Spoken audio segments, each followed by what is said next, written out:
హల్లెలూయా, హల్లెలూయా.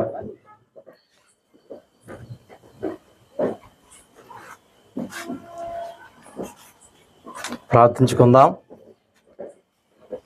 అందరూ తలలో ఉంచినట్లయితే ప్రార్థించుకుందాం. అందరు దయచేసి కూర్చోండి. దయచేసి అందరు కూర్చోండి. అందరూ తలలో ఉంచినట్లయితే ప్రార్థించుకుందాం. స్తుతి స్తుతి స్తుతి స్తుతి స్తుతి స్తోత్రం స్తోత్రం స్తోత్రం. స్తుతి పాత్రుడా, సుసింహాసనాధీశుడా, పరమన్నల్ని సింహాసనైనా, భూలోకం మీ పాదపీఠనైనా, మీ పాద దర్శనందుకు వెళ్ళని వందనాలు స్తోత్రాలు ప్రభా. దీన ఎక్కడ ఇద్దరు ముగ్గురు నా పేరు కూడి ఉందరో అక్కడ ఉంటానని సెలవిచ్చిన తండ్రి, ఇక్కడ మీరు ఉన్న విధానం బట్టి వందనాలు స్తోత్రాలు ప్రభా. ఇదిగనా నీవు ప్రభా ఈ పరిచర్యను ప్రభా ప్రారంభించమని మీరు చెప్పి ఉన్నారు ప్రభా. ఇదిగనా చేసి ఉన్నాను ప్రభా. ఇదిగనా మీరు నా తోడు నీడుగా ఉండి నడిపించిన ప్రభా. నా సన్నిధి నీకు తోడుగా వచ్చినని మీరు వాగ్దానం చేసి ఉన్నారు ప్రభా. నాయన ఆ వాగ్దాన్ని ఈ రోజున నెరవేర్చండి ప్రభా. ఇదిగనా నీ నోట నా మాట ఉంచి నా చేతి నీటిలో నేను కప్పి ఉన్నాను అని వాగ్దానం చేసి ఉన్నాను ప్రభా. నాయన ఆ వాగ్దానాన్ని ప్రభా ఈ రోజు నెరవేర్చుదురు కాకుండా వేడుకుంటూ, ఇదిగనా చేరి వచ్చిన ప్రతి ఒక్క బిడ్డను ఆశ్రయించగా వేడుకుంటూ, అదే నా నోటి మాటలు వినివారి యొక్క హృదయ ధ్యానములు నీ దృష్టికి అంగీకారంగా ఉండలాగా సహాయించి వేడుకుంటూ, నజరేయుడైన యేసుక్రీస్తు నామమున మిక్కిలి వినయంగా వేడుకుంటూ రావు తండ్రి, ఆమేన్. మానవుని యొక్క హృదయం గురించి తెలియజేసి ఉన్నారు. హృదయం అనేది మనిషికి ఉంది. కొంతమంది బ్రెయిన్ ని హృదయం అంటారు, కొంతమంది గుండెని హృదయం అంటారు, కొంతమంది పొట్టని హృదయం అంటారు. మా బైబిల్ కాలేజీలో ఒక ప్రొఫెసర్ ఏం చెప్పాడంటే, గుండెకి పొట్టకి మధ్యలో ఉన్నదే హృదయం అని చెప్పాడండి. ఏమంటే సరే, మొత్తానికి ఇక్కడుందో ఇక్కడుందో ఇక్కడుందో మనకు తెలియదు, కానీ ప్రతి ఒక్క మనిషికైతే ఒక హృదయం అనేది ఒకటి ఉంది. ఇర్మియా గ్రంథం 17వ అధ్యాయం 9వ వచనం ప్రకారం హృదయం అన్నిటికంటే మోసకరమైనది, అది ఘోరమైన వ్యాధి కలిగింది, దాన్ని గ్రహించగలిగిన వాడెవడు? మానవుని యొక్క హృదయం అంట అన్నిటికంటే మోసకరమైందంట. ఒక వ్యక్తి తన్ను తాను మోసపోయేలాగా చేస్తుందంట ఆ హృదయం, ఇతరులను కూడా మోసం చేసేలాగా చేస్తుందంట మానవుని హృదయం. అది ఘోరమైన వ్యాధి కలిగింది. BP, sugar, thyroid, cancer, heart stroke, HIV AIDS, వీటన్నిటికంటే ఘోరమైన వ్యాధి కలిగింది మానవుని యొక్క హృదయం. ఎందును బట్టి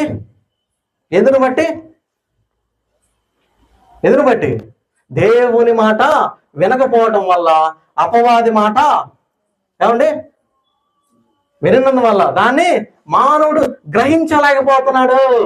మానవుడు రకరకాల వాటిని గ్రహిస్తున్నాడు. టెలిస్కోప్ను కనిపెడుతున్నాడు, ఏమండి ట్రైల్ ఇంజన్ కనిపెడుతున్నాడు, ఏరోప్లేన్ కనిపెడుతున్నాడు, స్పేస్ క్రాఫ్ట్లను కనిపెడుతున్నాడు, రకరకాల వాటిని మానవుడు కనిపెడుతున్నాడు. కానీ తన యొక్క హృదయం స్థితి ఏ విధంగా ఉందో తెలుసుకోలేకపోతున్నాడు. దానికి మొదటి కారణం ఏంటంటే అపవాది.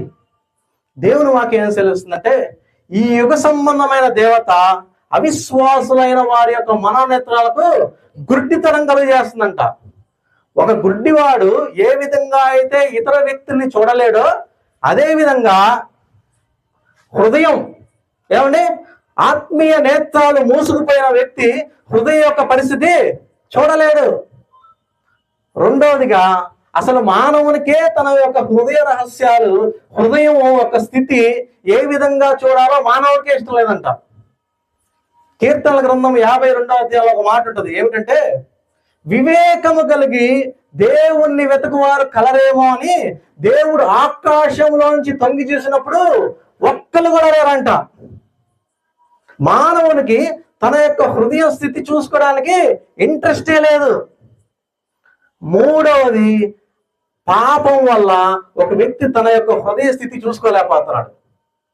మానవుడు తనకు హృదయ స్థితి తెలుసుకోలేకపోతున్నాడు. దేవుని వాక్యం ఏం తెలుస్తుందంటే, నీతిమంతుడు ఒక్కడు లేడు, అందరూ పాపము చేసి దేవుడు అనుగ్రహించే మహిమను పొందలేకపోతున్నాడు. పాపం అడ్డు వచ్చేస్తుంది తన హృదయ యొక్క స్థితిని తెలుసుకోలేకపోవడానికి. దాన్ని మానవుడు గ్రహించలేకపోతున్నాడు. మరి ఎవరు తెలియజేస్తారు ఆ విషయం?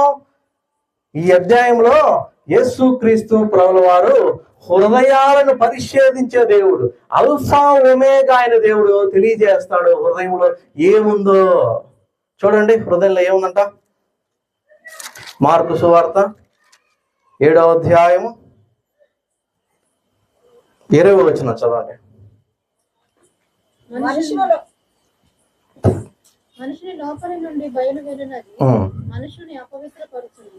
లోపలి నుండి అనగా మనుషుల హృదయములో నుండి దురాలోచనలను, జారత్వములను, దొంగతనములను, నరహత్యలను, వ్యభిచారములను, లోభములను, చెడుతనములను, కృత్రిమమును, కామ వికారమును, అక్షరమును, దేవదూషణయు, అహంభావమును, అవివేకమును వచ్చును.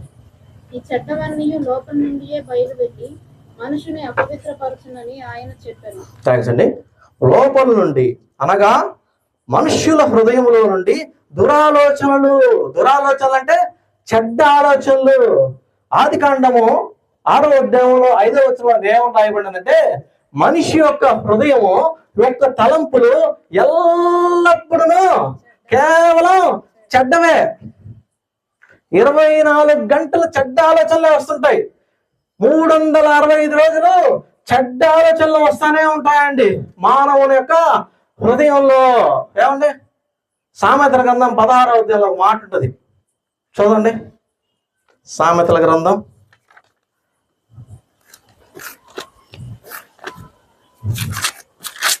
16 హృదయాలోచనలు మనుష్యుని వశము. చక్కని ప్రత్యుత్తరం ఇవ్వటమే కాదు కానీ చక్కగా తన హృదయాన్ని మలుచుకోవడానికి అది యెహోవా వల్లే కలుగును. ఏమండి, ఇంగ్లీష్ లో ఒక సామెత ఉంటది, an ideal man brain is a devil's workshop. ఖాళీగా ఉండే ఒక వ్యక్తి యొక్క హృదయము అపవాది యొక్క కర్మాగారమే. ఏమండి, ఇక్కడున్న చాలా మంది అనేక మంది ఏదో ఒక పని చేసుకుంటా ఉన్నారు కాబట్టి ఆ విషయం చెప్పాల్సినంత అవసరం లేదు. కానీ నాకు తెలిసినంత వరకు ఇండియాలో అత్యంత బిజియెస్ట్ పర్సన్ ఎవరండి? నరేంద్ర మోడీ అని అనుకుంటా నేనైతే. మరి పాత నిబంధన గ్రంథంలో ఇశ్రాయేలీలకు మొట్టమొదటి రాజు ఎవరండి? సౌలు మహారాజు. ఆ వ్యక్తికి ఎంత దురాలోచనలో, ఎంత దుహంకారమో. ఏమండి చూడండి, సమూయేలు రాసిన 1 సమూయేలు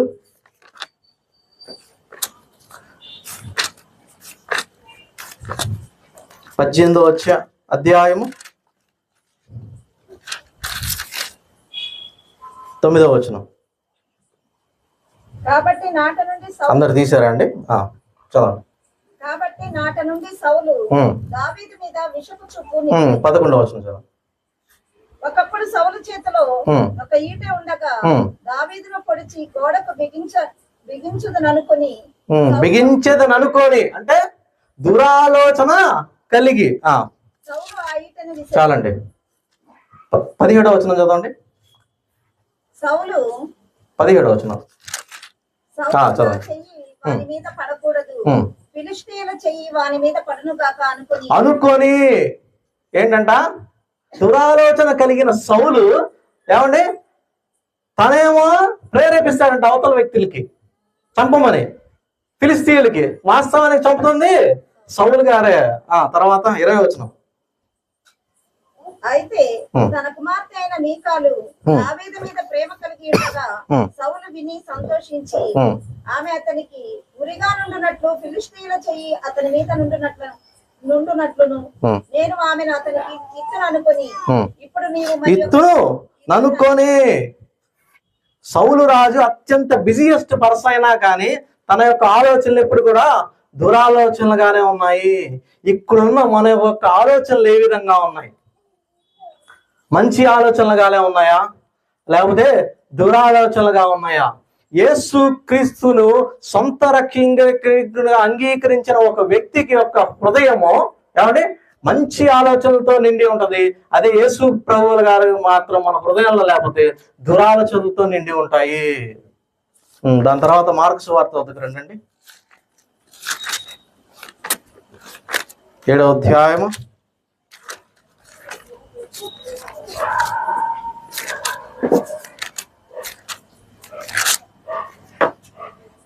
జారత్వములను, దురాలోచన తర్వాత జారత్వములను.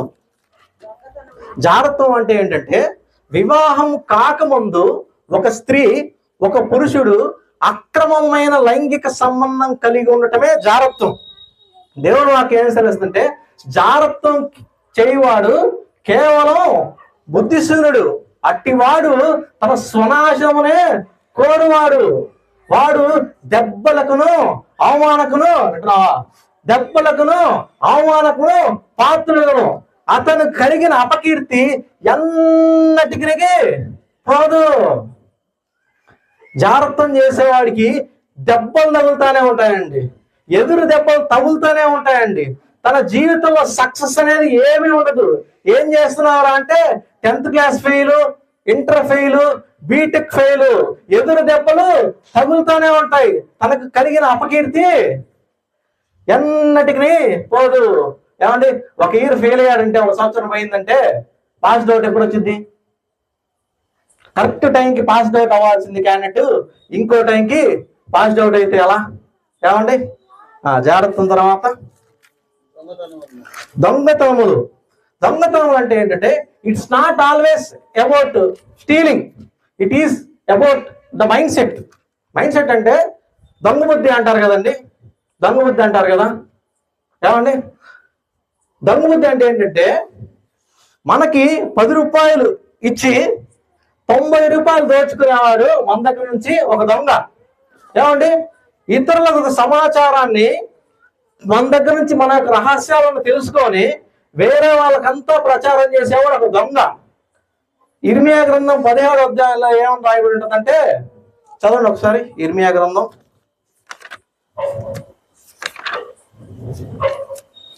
17వ అధ్యాయం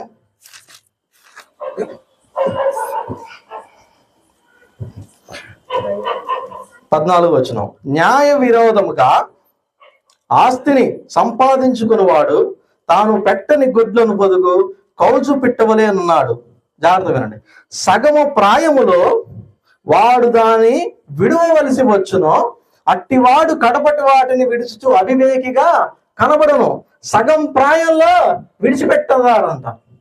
ఏమండి, సగం ప్రాయంలోనే లంచగొండితనం చేసే వాళ్ళు ఎక్కువ కాలం బతకరని దేవుడు నాకు సెలవిస్తుందండి. ఇస్కరియోతు యూదా గారు మనం చూసినట్లయితే 30 వెండి నాణాలకి అమ్మివేసేస్తాడు. సగం ప్రాయమే. పాత నిబంధన గ్రంథంలో ఆకాను మనం చూసినట్లయితే మంచి శీరారు వస్త్రాలు దొంగతనం చేస్తారంట, బంగారు కమ్మి దొంగతనం చేస్తారంట, మంచి వెండి నాణ్యాలు దొంగతనం చేసుకుని ఇంట్లో తోలుకొని పెట్టుకుంటారంట. ఏమండి, చివరికి ఏమైంది? యెహోషువ ఏమని చెప్తాడు? ఈ వ్యక్తిని రాళ్ళు తీసుకొని కొట్టండి అని చెప్పాడండి. ఏమండి, చివరికి ఏం మిగిలింది?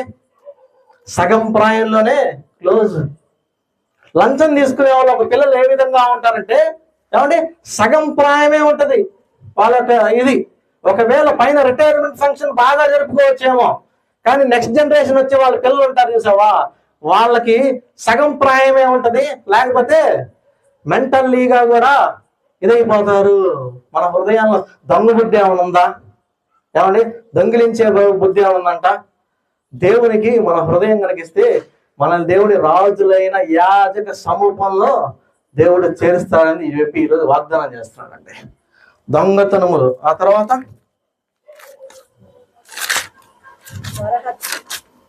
నరహత్య. ఇక్కడ ఎవరైనా మర్డర్ చేసిన వాళ్ళు ఉన్నారా? ఏమండి, మర్డరిస్టులు. దేవుడు వాక్యం ఏం సెలవుస్తుందంటే తన సహోదరుని ద్వేషించేవాడు నరహంతకుడు. తన సహోదరుని చూసి ద్రోహి అనేవాడు నరహంతకుడు. తన సహోదరుని చూసి వ్యర్థుడా అని అనేవాడు నరహంతకుడు. తన సహోదరుని చూసి ఊరుకోకనే కోపపడేవాడు నరహంతకుడు. నాలుక అగ్నియే. కొంతమంది నాలుకలు ఏ విధంగా ఉంటాయంటే అండి, అవతల వ్యక్తిని దహించేదాకా ఊరుకోవు, వాళ్ళని ఇబ్బంది పెట్టేదాకా ఊరుకోవు. ఏమండి, కత్తిపోటు వంటి మాటలు పలుకువారు కలరు. నోరు తెరిస్తే కత్తులు వస్తూ ఉంటాయంట, కత్తులు వస్తూ ఉంటాయంట. నోరు తెరిస్తే AK-47 నుంచి బుల్లెట్లు వచ్చినట్టు వస్తాయంట కొంతమంది మాటలు. అవతల వాళ్ళ యొక్క హృదయాలు గాయము చేసేంత వరకు వాళ్ళు ఊరుకోరంట. ఏమంటే దేవుని వాక్యం ఏం సెలవుస్తుంటే జీవ మరణములు నాలుక వశము.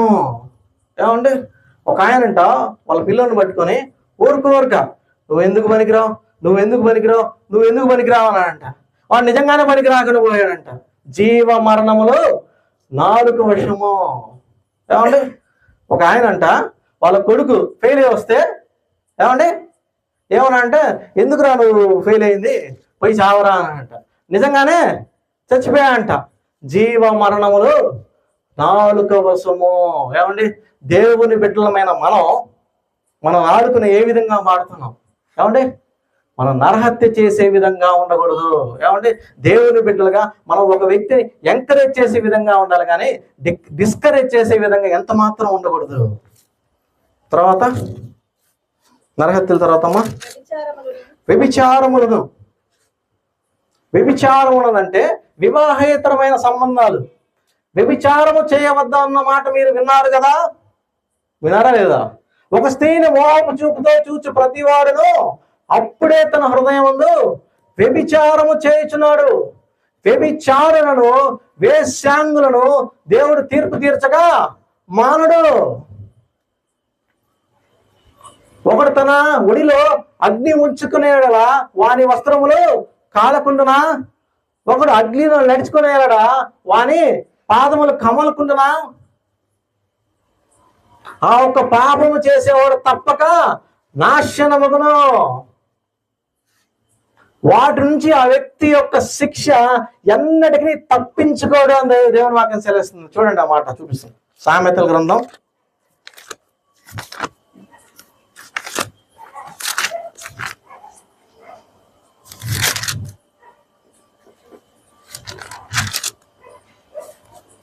26వ అధ్యాయం 29వ వచనం.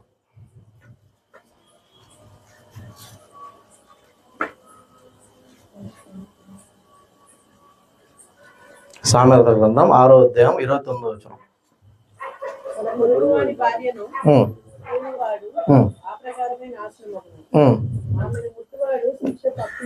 ఆమెను ముట్టువాడు ఒక స్త్రీని గాని ఒక పురుషుని గాని ముట్టువాడు శిక్ష తప్పించుకోడు.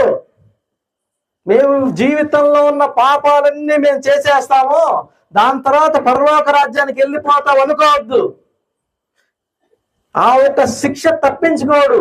నీవు పరలోక రాజ్యానికి వెళ్ళాలంటే ఒకవేళ నువ్వు ఆ విధంగా తప్పు ఏమైనా చేసావనుకో, ఒకవేళ చేసుంటే కూడా ఈ భూలోకంలో ఆ యొక్క శిక్ష నువ్వు తప్పకుండా అనుభవించే నువ్వు పరలోక రాజ్యానికి వెళ్తావు. దావీదు మహారాజు గారు మనం చూసినట్లయితే దావీదు మహారాజు వారి యొక్క సైనికుడి యొక్క భార్యతో పాపం చేసినప్పుడు ఏమండి అదే పాపంతో వాళ్ళ పిల్లలు జీవితాలు పాడైపోతాయి. దావీదు జీవితం అంతా యుద్ధాలతో నిండిపోయిద్ది. ఏమండి సంసోను గారి జీవితంలో కూడా అంతే. తన యొక్క శిక్ష తప్పించుకోలేదు, పరలోక రాజ్యానికి వెళ్ళాడు. విశ్వాసుల జాబితాలో ఉన్నాడు సంసోను, కానీ పరలోక రాజ్యానికి వెళ్ళిపోయాడు. కానీ కళ్ళు విడిపోయినాయి. నేను నీకు శిక్ష విధింపను, ఇక నువ్వు వెళ్ళి పాపము చేయకుము. ఏమండి నాతో ఒక దైవ సేవకుడు మాట్లాడండి. మద్య దయ్యం అంట. మద్య దయ్యం కొంత వదిలించచ్చంట. అబద్ధాలు చెప్పే దయ్యాన్ని వదిలించచ్చంట. కొన్ని రకరకాల దయ్యాలను కొన్ని వదిలించచ్చట. కానీ వ్యభిచార దయ్యాన్ని వదిలించడం అనేది అతి కష్టమైనదంట. దయచేసి దాని జోలికి వెళ్ళొద్దు. ఒకవేళ మీరు విడిపింపబడాలంటే యేసు క్రీస్తు ప్రభువు వారి వద్దకు వెళ్ళండి. ఒకవేళ శిక్షించిన దేవుడు మనల్ని, ఆయన నన్ను శిక్షించిన ఆయన నన్ను మరణముకు అప్పగించలేదు అంటాడండి. ఏమండి వ్యభిచారములు వేశ్యాంగులను దేవుడు తీర్పు తీర్చగా మానడు. మార్కు సువార్త వద్దకు రండి. తర్వాత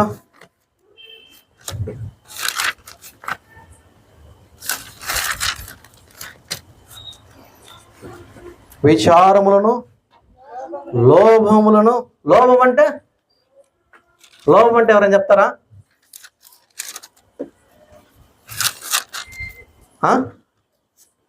లోభం అంటే ఆంటీ చెప్పండి ఆంటీ. లోభం అంటే సంతృప్తి లేనివాడు, అత్యాశ కలిగిన వాడు. దేవుడైన యెహోవా ఆదాము అవ్వలను ఈ తోట వృక్ష ఫలములో మీరు ఏ వృక్ష ఫలానా మీరు తినవచ్చు, కానీ మంచి చెడులు తెలివినిచ్చే వృక్ష ఫలాన్ని మీరు తినకూడదు. కానీ అవ్వ అత్యాశతో ఏమండి ఆ యొక్క ఫలం తినటం వల్ల ఆ యొక్క పాపం అనేది మన దగ్గరకు వచ్చిందండి. ఏమండి అన్ని చెట్లు వృక్ష ఫలాలు ఉన్నాయి కదా, ఇదొక్కటే ఎందుకు తింటాం అనుకోలేదు.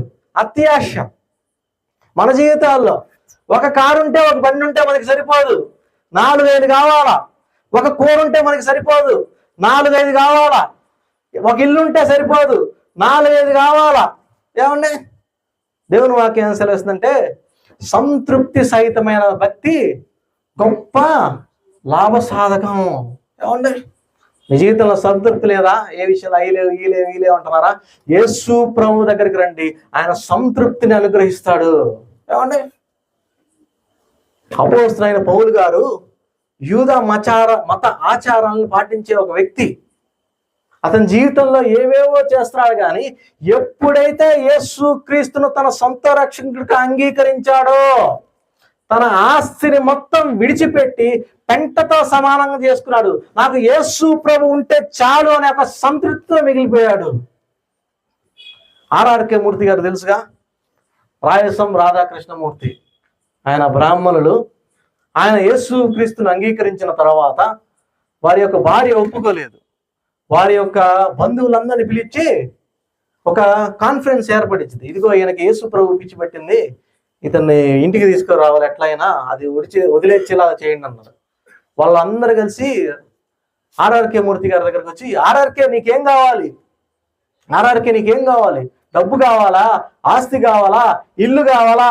ఏం కావాలంటే ఆయన మాట ఏంటంటే, వడ్ల గింజ బియ్యపు గింజ ఇద్దేమో కానీ బియ్యపు గింజ మరలా వడ్ల గింజగా మారదు.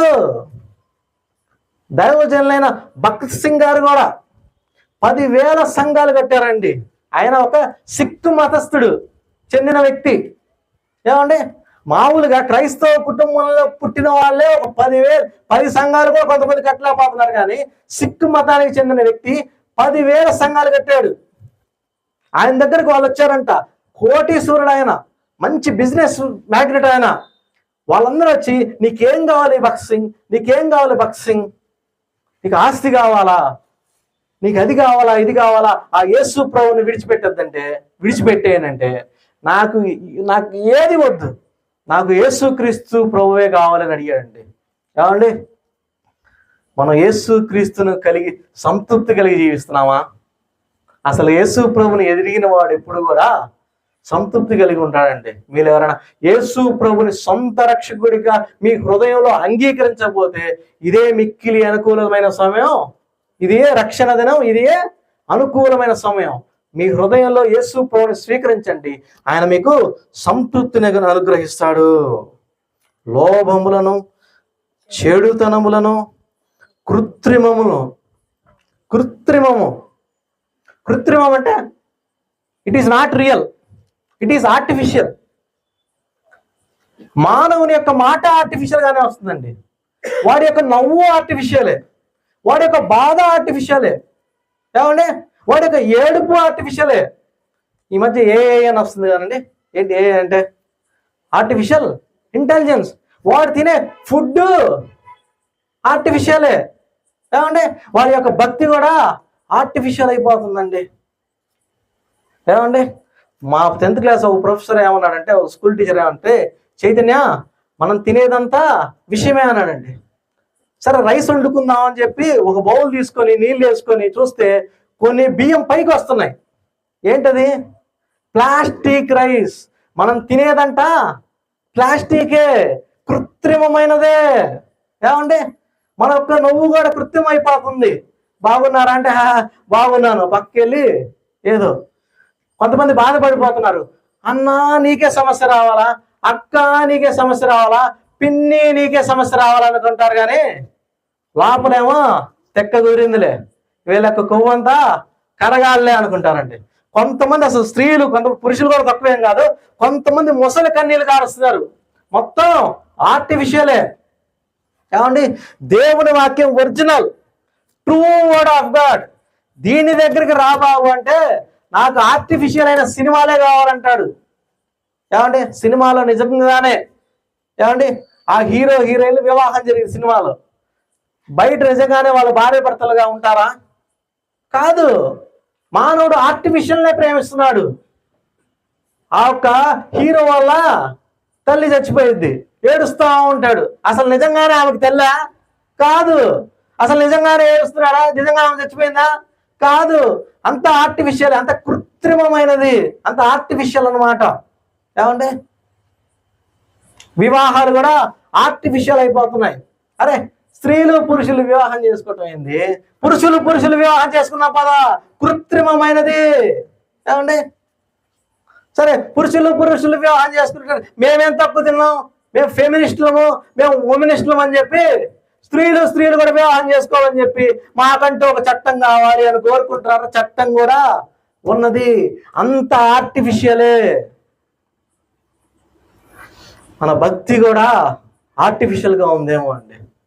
మనం చదువుకున్నాం కదా, ఈ జనులు పైకి నన్ను పెదవులతో నన్ను పొగుడుతున్నారు, ప్రైజ్ ద లార్డ్ అంటున్నారు, హల్లెలూయా అంటున్నారు, ప్రార్థనలు చేస్తున్నారు, పాటలు పాడుతున్నారు, కానీ వారి యొక్క హృదయం నాకు దూరంగానే ఉంది. అంత ఆర్టిఫిషియలే. ఏమండి, అంత్య దినాల్లో అంట పైకి భక్తి కలగానే వారిలాగా ఉంటారు, కానీ అంతరంగంలో శక్తి ఉండదు. అంతరంగం అంతా ఆర్టిఫిషియలే. ఏమండి, నా దేవునికి నేను ఎప్పుడు చేసుకునే మొర ఒకటి, దేవా నా హృదయమును పరిశోధించుము, నా హృదయమును పరిశీలించుము, నీకు ఆయాసకరమైన మార్గం రాయిందేమో చూడు, నాకు తెలియట్లా. నేను వేషధారం ఉన్నానేమో లేదో నాకు తెలియట్లా, నాకు విశ్వాసం ఉందో లేదో నాకు తెలియట్లా, నాకు నీ పట్ల ప్రేమ ఉందో లేదో నాకు తెలియట్లేదయ్యా. నన్ను పరిశోధించయ్యా, నన్ను పరిశీలించయ్యా. నేను ఒకవేళ ఆయాసకరమైన మార్గంలో నేను వెళ్తున్నానేమో చూడయ్యా, నాకు అర్థం కాదని చెప్పి మన యొక్క ప్రార్థన చెయ్యాలండి. మనం ఏది ఆర్టిఫిషియల్గా ఉన్నా కానండి, మన భక్తి జీవితం మాత్రం ఆర్టిఫిషియల్గా ఉండకూడదు. భక్తి జీవితం ఆర్టిఫిషియల్గా ఉంటే జీవితం మొత్తం ఆర్టిఫిషియల్గానే ఉంటుంది. భక్తి జీవితం కనుక న్యాచురల్గా ఉంటే మన జీవితం అంతా న్యాచురల్గానే ఉంటుందండి. దేవుని దృష్టిలో యథార్థవంతులుగా, దేవుని దృష్టిలో నీతిమంతులుగా, దేవుని దృష్టిలో విశ్వాసం కలిగిన జీవితం కలిగిన మన జీవితాలు ఉండాలి, కానీ మనుషులు ఏముంటారో అని చెప్పి ఆర్టిఫిషియల్గా కృత్రిమంగా మనం ఉండకూడదు. దాని తర్వాత ఏం రాయబడిందండి? కామ వికారమును. దీన్ని పెద్ద ఎక్స్ప్లెయిన్ చేయాల్సిన అవసరం ఏం లేదు. కామ వికారం అంటే ఏంటంటే జారత్వము కన్నా, వ్యభిచారము కన్నా దాని యొక్క నెక్స్ట్ స్టెప్ కామ వికారం. వరస వాయిల్ లేని సంబంధాలు పెట్టుకుంటారు చూసావా, అదే కామ వికారం.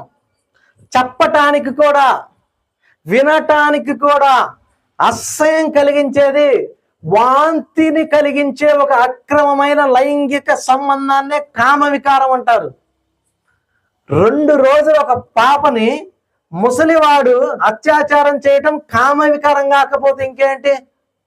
ఏమండి, ఒక చిన్న వయసులో ఉన్న పిల్లవాడు ఒక పెద్ద ఆవిడితో డేటింగ్ చేయటం అంటే కామ వికారం కాకపోతే ఇంకేంటి? ఏమండి, ఒక చిన్న పాప పెద్ద ఓల్డ్ ఏజ్ వ్యక్తితో వివాహం చేసుకుంటుందంటే కామ వికారం కాకపోతే ఇంకేమిటి? ఏమండి, జంతు స్ఖలనం చేయకూడదని దేవవాక్యం సెలవుస్తుందండి. ఈ కాలంలో న్యూస్ పేపర్ చూస్తుంటే పశువుని కూడా పాడు చేస్తున్నారు. అదే కామ వికారం. చెప్పుకోవడానికి వినటానికి కూడా అసహ్యం కలిగజేస్తుంది. ఏమండి, కామ వికారం. దాని తర్వాత మత్సరమును. దేని వాక్యం ఏం సెలవుస్తుంటే మత్సరము ఎముకలకు కుళ్ళు. ఏమండి, ఎంతమందికి అసూయ అంటే ఎవరు మాకు తెలుసండి అన్నాళ్ళు చేతులు ఎత్తారా? మాకు అసూయ అంటే తెలుసు అన్నాళ్ళు చేతులు ఎత్తారా? తెలియదా? చాలా మంది తెలియని వాళ్ళు ఉన్నారు. ఎవరైనా ఇంటి మీద ఇల్లు కట్టుకుంటారనుకో, మన హృదయంలో ఒకలాంటిది ఏర్పడుతుంది చూసారా, దాన్నే అసూయ అంటారు. ఒకరు మనకన్నా వస్త్రాలు బాగా ధరించిన వాళ్ళని మనం చూసినప్పుడు మన హృదయంలో ఒకలాంటిది కలుగుతుంది చూసారా, దాన్నే అసూయ అంటారు. ఒక క్రైస్తవుడు, జాగ్రత్తగా ఉండండి, ఒక క్రైస్తవుడు ఎప్పుడు అసూయపడడండి. ఇతరులు తనకన్నా ఉన్నత స్థితిలో ఉంటే ఎప్పుడు అసూయచంద్రుడు, దేవుణ్ణి మహిమపరుస్తాడు. క్రైస్తవుడు ఎప్పుడు కూడా ఆత్మఫలాలతో నిండి ఉంటాడు. ఆత్మఫలాలు కాదు, ఆత్మఫలం అంటారంట. ప్రేమ, సంతోషం, సమాధానం, దీర్ఘశాంతం, దయాలత్వం, విశ్వాసం, సాత్వికం, ఆశానిగ్రహం, వీటన్నిటితో నిండి ఉంటాడు. కానీ ఈ వ్యక్తి ఏ రీతిగా ఉంటాడంటే, శరీర కార్యాలతో ఉన్న వ్యక్తి మత్సరం కలిగి ఉంటాడు. అందులో గల్తీలు రాసిన పత్రిక 5వ అధ్యాయంలో ఏముంటుందంటే, శరీర కార్యములు ఇవి ఇవి ఇవి అని చెప్తూ మత్సరం అనేది ఒక పాయింట్ అన్నమాట. మీ జీవితంలో ఎప్పుడైనా అసూయ కలిగింది మాకు అన్నోళ్ళు చేతులు ఎత్తండి.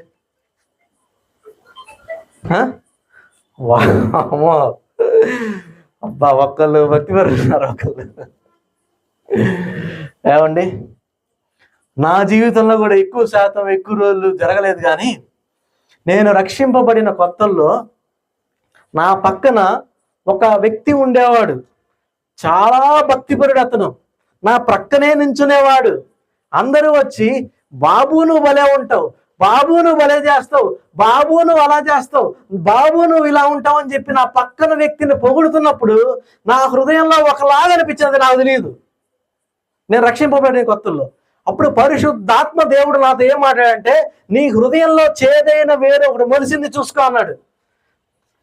లేదు ప్రభా అన్న. దేవుడి దగ్గర మనం అబద్ధాలు ఆడగలమా?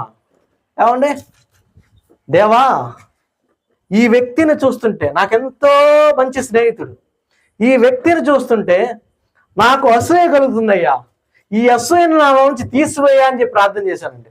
మరు క్షణములోనే అతని యొక్క సంతోషములో నేను కూడా పాలు పంపులు పొందే అవకాశాన్ని దేవుడు నాకు ఇచ్చి ఉన్నాడండి. ఏమండి, మత్సరము ఎముకలకు కుళ్ళు. ఎవరి మీద అసూయ కలుగుతుందంటే దేవుడికి ప్రార్థన చేయండి, దేవుడు తప్పక మీకు విజయాన్ని అనుగ్రహిస్తాడండి. తర్వాత దేవ దూషణయు. ఏమండి, దేవుడు మాకు ఏం సెలవిస్తుందంటే, దేవుడు స్తుతికి పాత్రుడు కానీ దూషణకు పాత్రుడు కాదు.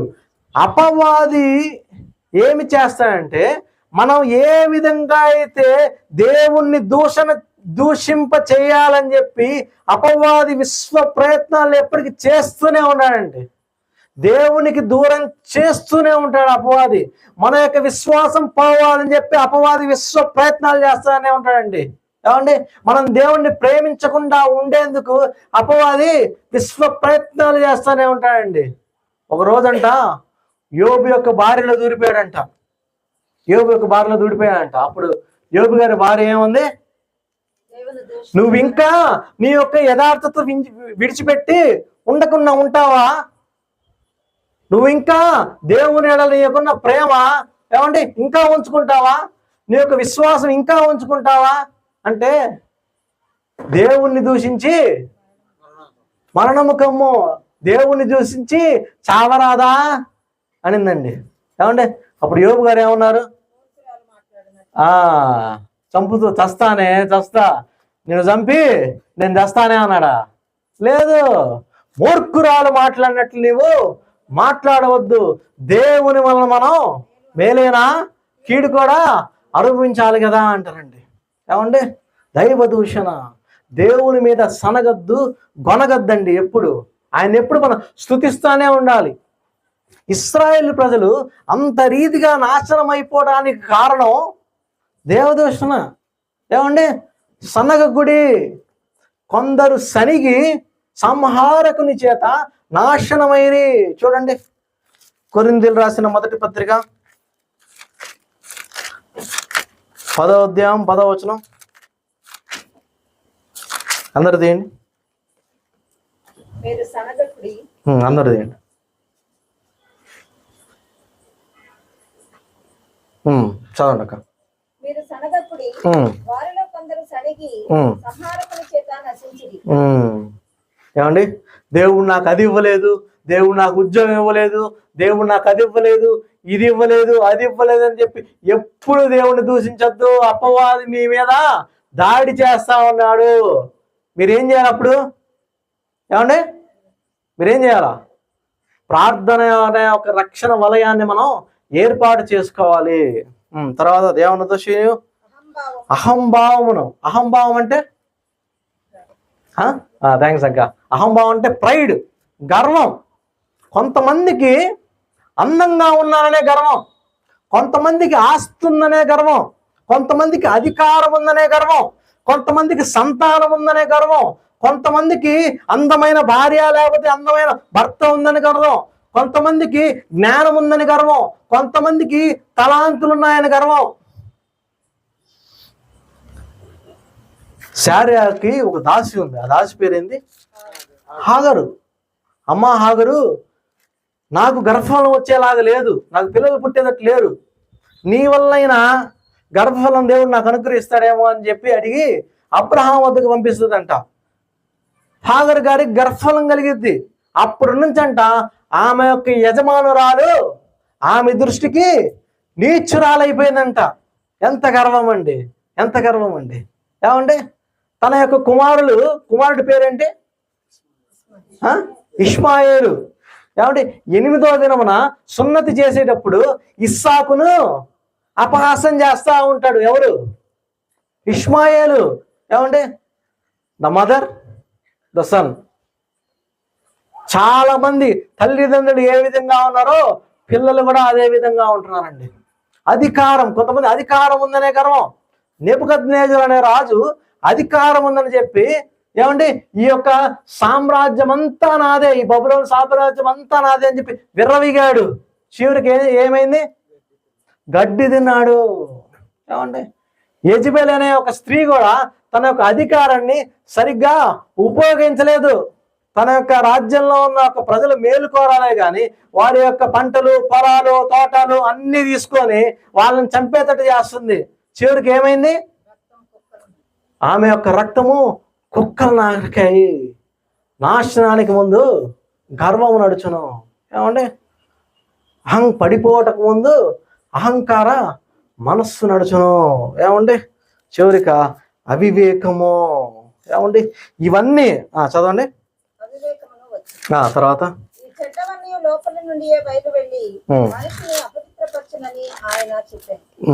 థ్యాంక్స్ అండి. ఇవన్నీ మానవుని యొక్క హృదయంలో ఉన్నాయి. ఇవేమి చేస్తున్నాయంటే దేవుని యొద్దకు వెళ్ళనీయకుండా చేస్తున్నాయండి. దేవుడు ఈ దినం ఒకటే చెప్తున్నారండి, నీవు నా దగ్గరికి రాలేకపోతున్నావు, అది నాకు అర్థమైంది.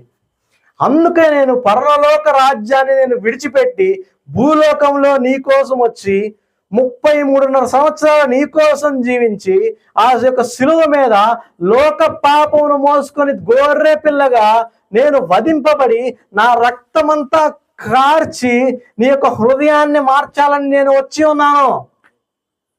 ఏమండి, మీ యొక్క హృదయం యేసు క్రీస్తు ప్రభు రక్తంలో కడగబడాలి. ఈరోజు ఎవరికైనా ఆశ ఉందా? ఆశ కలిగిన ప్రాణం దేవుడు తృప్తిపరచబడతాడు. ఏమండి, దేవుడు నాకేం చెప్పాడంటే, నేను ఒకనొక సమూహంలో ఒంగోలులో ఉన్నప్పుడు ఆల్మోస్ట్ ఆల్ ఈ యొక్క శరీర కార్యాలు నా జీవితంలో కూడా ఉన్నాయి. దానివల్ల నేనెంతో నష్టపోయాను, నేనెంతో కష్టపడ్డాను, నేనెంతో ఇబ్బంది పడ్డాను. బైబిల్లో సేనాదయం అని పట్టిన ఒక వ్యక్తి ఉంటాడు, చూసావా? 2000 మంది.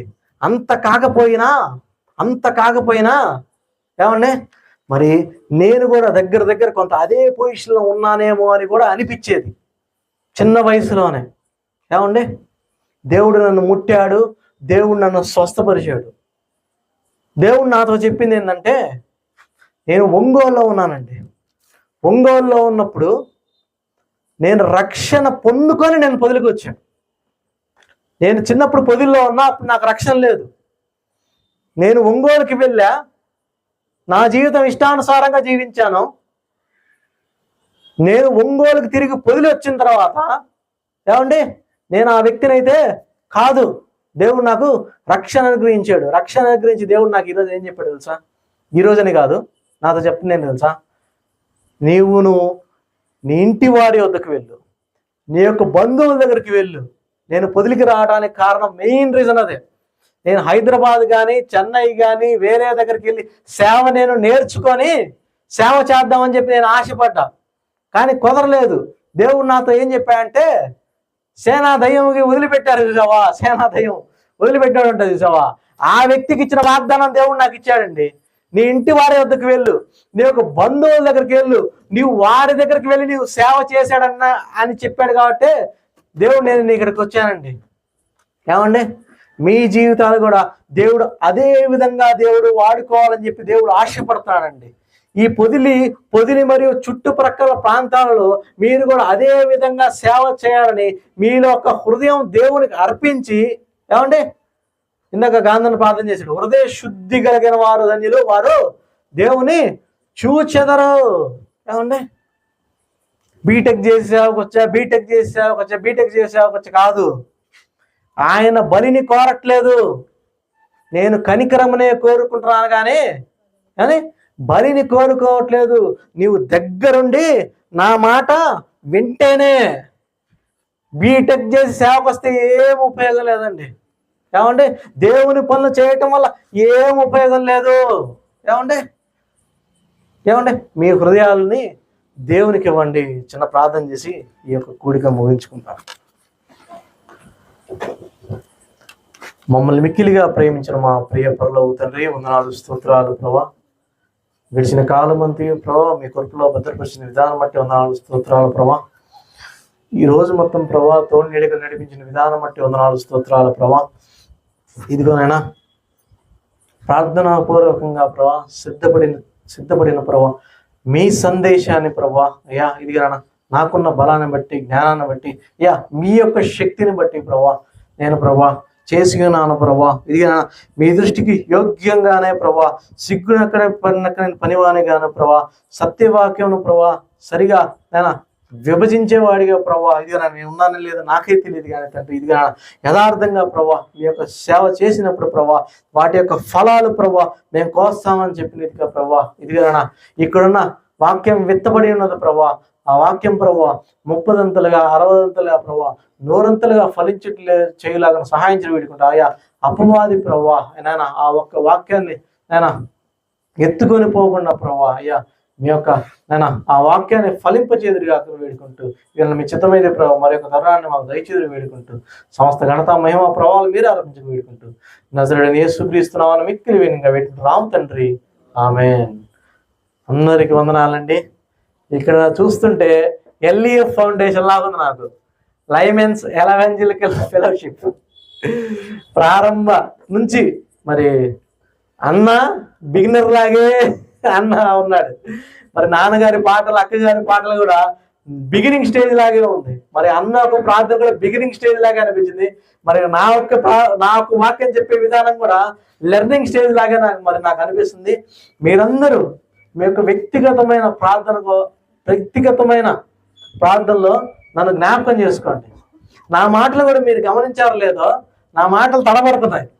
ఎందుకంటే అది నాకైతే తెలియదు. ఎందుకంటే దేవుని సేవకు దేవుడు నన్ను రమ్మన్నాడు, నేను వెంటనే లోబడలేదు. మరి అందుక, లేకపోతే వయసు పెరుగుతున్నందుక, మరి దేనికో నాకు అర్థం కావట్లేదు. కానీ దేవుడు నా నోటిని తన బోరగా వాడుకోవాలని చెప్పి మీరందరూ ప్రార్థన చేయండి. అందరికీ వందనాలు. Thank you.